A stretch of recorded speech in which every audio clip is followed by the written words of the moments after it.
Pete, do you want to speak to financing of the stage? Yeah, I would just say that, when you're getting into the financing of what's happening with all of Johnson Controls, all of Bay Village, there's 10 main components.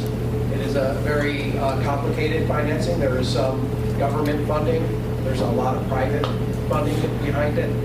There's investment from outside the community, as seen by Tom Benson Hall of Fame Stadium, or by Tom Benson, the owner of the Saints. So what I would say, and what I'd like to hear that Janet said, is that let's not whisper. We hear a lot of those whispers. Ann and I are here in this room also. When there are questions, we may not have the answers, but we can certainly help facilitate it. And I would say through this entire process, what has been really encouraging is to see an area that has tended to be pretty provincial knock down a lot of those walls and bring people together. So the open to discussion, there's no easy, simple answers, but we can certainly work through that. But that still doesn't answer my question. I mean, I don't mean to be rude, but it's just like, the thing is So the answer to your question is, I'll repeat, it's private dollars. but how much? Outside the community. Well, it's an $800 million project. No, I'm just talking specifically of what was built right now. And now we've got local contractors that aren't being paid. I've been through this. I've lived through this on a smaller scale.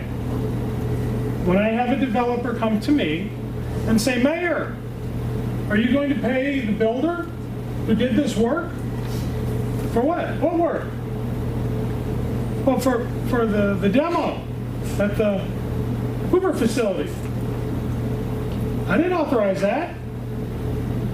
Oh, well, the contractor tells me, he says, well, you were going to pay for that. I don't have the money to pay for that. I can't pay for it out of the general fund.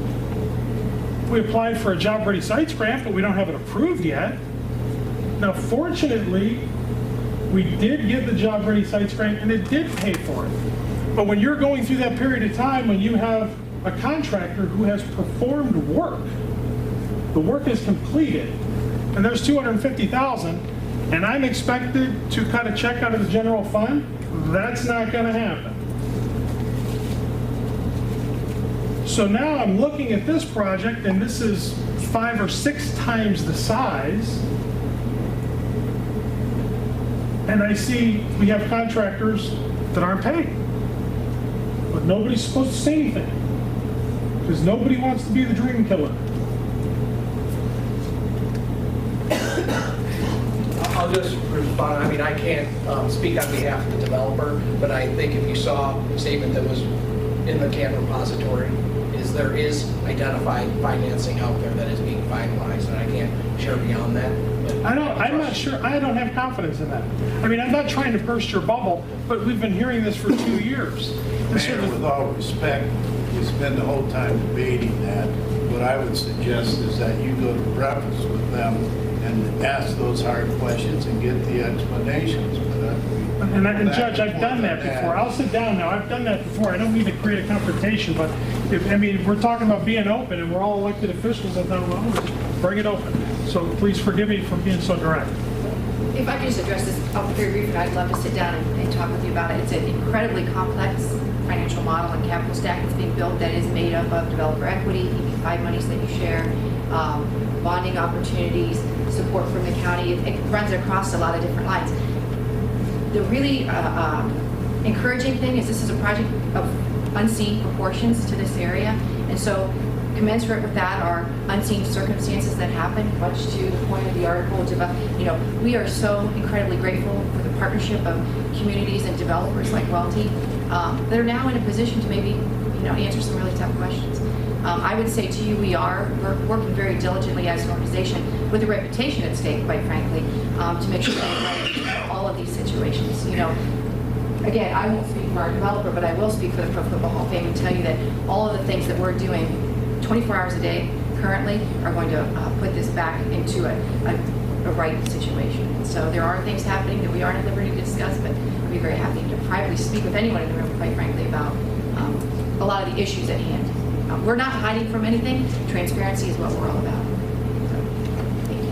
And Mayor, I don't think you have anything to apologize for. One of the reasons we held this meeting in this building was so that question would be asked.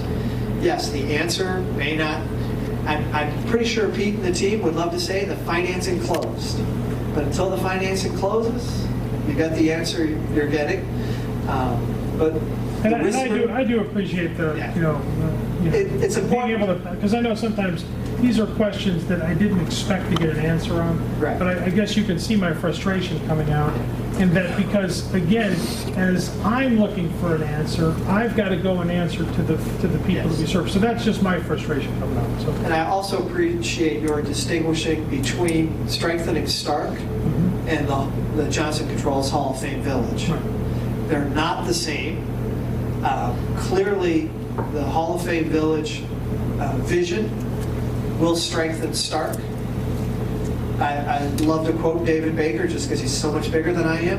Whether the Hall of Fame Village gets to where he wants it to be, or it gets to here, or gets to here, it's going to help strengthen Stark. I have no doubt about that. But they are two different Separate. issues. Okay. I'd also like to go back to another point that you made, which was on the good side. You were able to invest in your community and try to improve a bad situation. And really, that's one of the key conclusions or recommendations of the Strengthening Stark report. The community needs to invest more in the future. Ray Hexamer referenced it in his opening remarks. If you were in business and you were faced with this situation, you'd have to find ways to invest in the front end. As elected officials, you know how difficult that is. But that is one of the realities of Strengthening Stark. The future, the trend lines will not change unless investments are made that change that trend line. And I'm curious as to your thoughts on where those investments should be made.